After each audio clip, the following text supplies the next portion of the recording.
Hey, welcome to another video.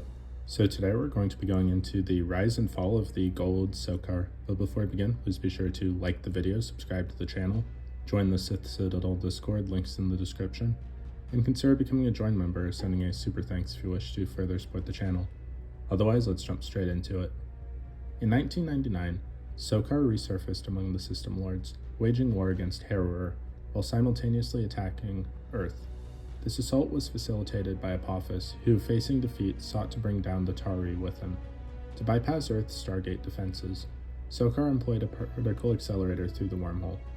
However, after Apophis perished, Stargate Command managed to dial out and send his body back to the planet where he had been found. With this, SOKAR ended his attack, though the Tok'ra agent Martuf warned that SOKAR might use the sarcophagus to revive Apophis. As predicted, SOKAR resurrected Apophis and imprisoned him on Natu. Later, he sent word of Amonet's death to Apophis, though the fallen System Lord refused to believe him. While on a mission, SG1 encountered bounty hunter Eris Bok, who had been tracking the Tok'ra Korra for SOKAR. Forced to assist in the hunt, SG1 ultimately convinced Bok and the Tok'ra were not like the Goa'uld, leading him to release Korra. Initially, Bok considered offering Teal'c in exchange, but he later deceived SOKAR by claiming technical difficulties before destructing his own Teltac. SG1 later learned that SOKAR captured them. They would have been transferred to P3R779, the planet where the trial of Ra began, rather than to the System Lords.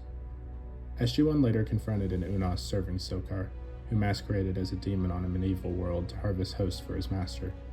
The creature was ultimately slain by Simon, while its symbiote was killed by Colonel Jack O'Neill.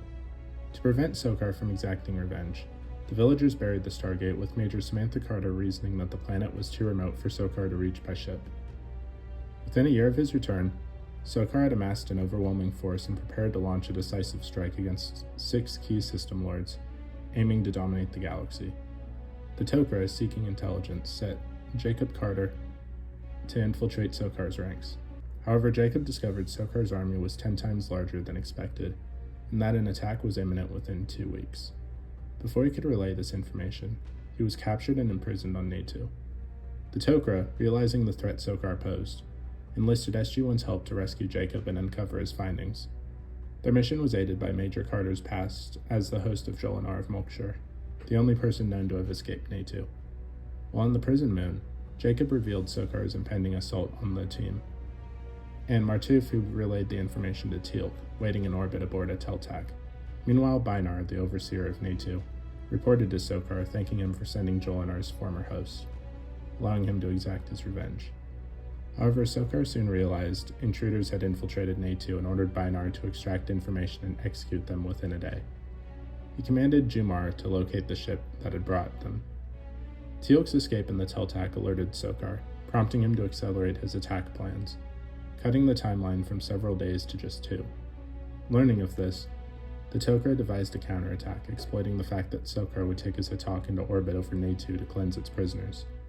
Their plan involved sending a weapon into the moon's core, triggering an explosion that would destroy SOKAR's ship along with it.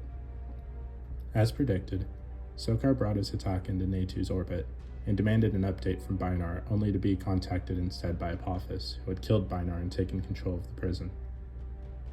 Apophis offered intelligence extracted from SG1 and Martuf in exchange for control of Natu. However, this was a ploy to get close enough to assassinate SOKAR. SOKAR, believing he had the upper hand, agreed and allowed Apophis aboard via the transport rings. As he gloated over his imminent victory, the Tok'ra agent Aldwin launched the destabilizing weapon into Natu's core.